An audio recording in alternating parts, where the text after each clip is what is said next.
Hello, What's Online Works here, and today we're going to show you how you can make a simple, traditional and cost-effective lime washer tool with not more than a couple of simple hand tools, some traditional materials and a bit of know-how. Now the reason why we've decided to make this video today is because one of the main pushbacks we see that people have against traditional and eco products is cost. And it's right, because when you start ordering in tubs and litres of lime wash from these suppliers and merchants, it can start to add up a bit. So we thought we'd show you a simple way in which you can make it yourself. Now before we jump into nitty gritty on how we're going to do it, I just wanted to take a few minutes to talk to you about where and when and why it's appropriate to use something like a lime wash. Now lime wash gets its name from its binder. Binder is just a fancy word for glue basically. It's the glue in that thing that holds it all together. For example, when people talk about gypsum plastering, now in a modern context, it's the gypsum that holds it all together. The gypsum's the glue. Now,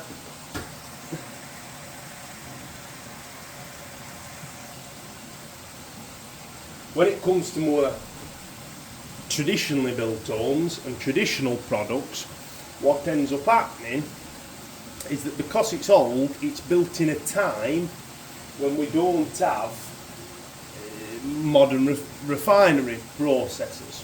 So the subsequent thing that comes off of that lack of refinement, is what's called an open pore structure.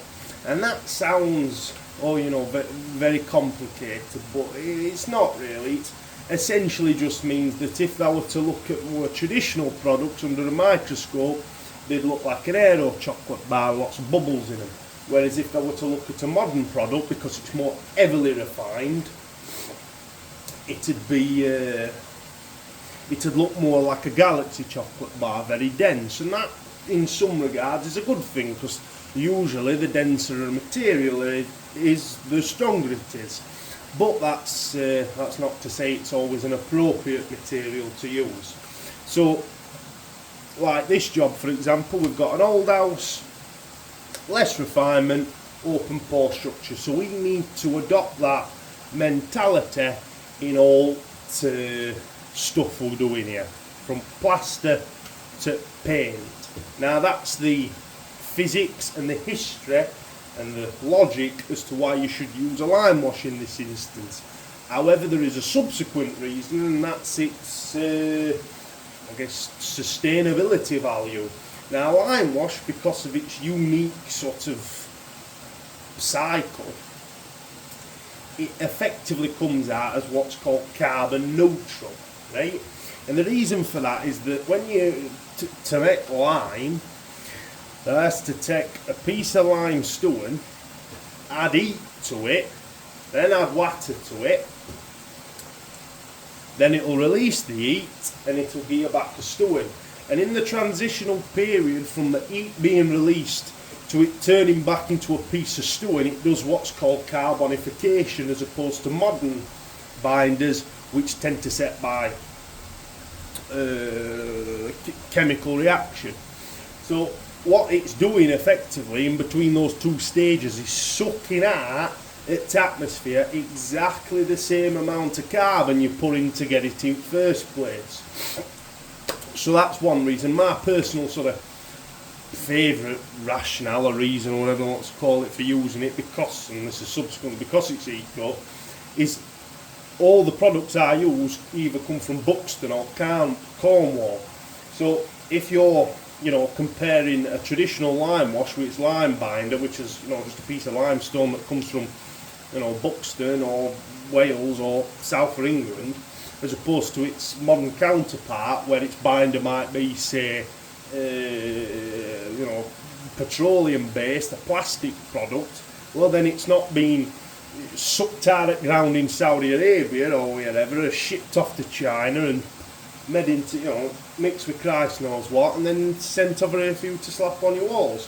It's quite a natural product. So, you've listened to me ramble on for long enough. Let's get mixing. So the first thing I'm going to show there is this stuff right here. And this is it's called mature lime putty from Cornish Lime. Let me just show it inside. So to buy 25 litres of lime wash, it'll cost you an arm and a leg.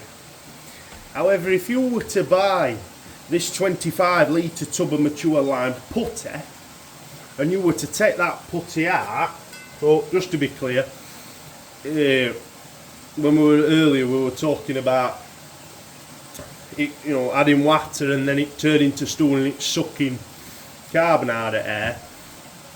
Whenever you buy a tub of lime putty, comes with a layer of water on top, and that's so that carbon can't get at it and it doesn't like set.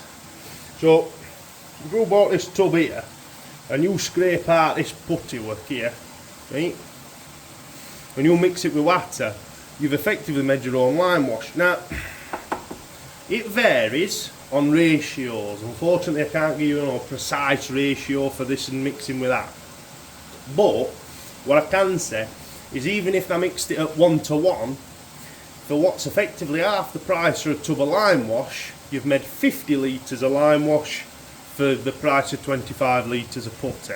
But like, it's always way more than, you know, 1:1 ratio. So you order this from Cornish Lime for, like, it's about 20 British pounds now. You take that water off at top that it comes in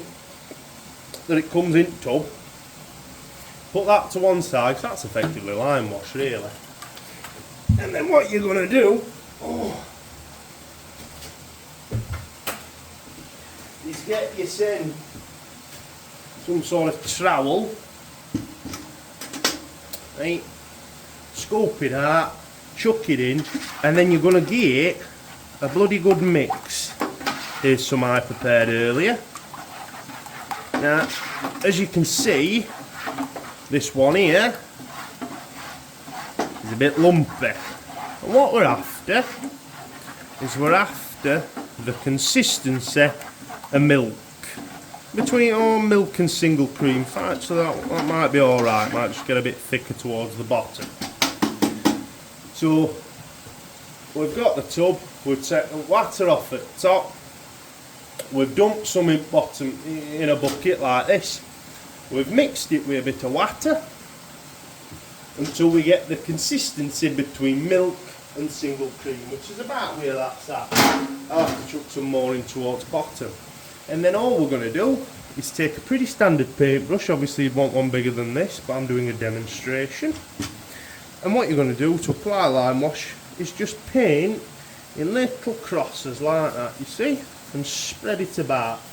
Now when you make it with putty, there's two different schools of thought here.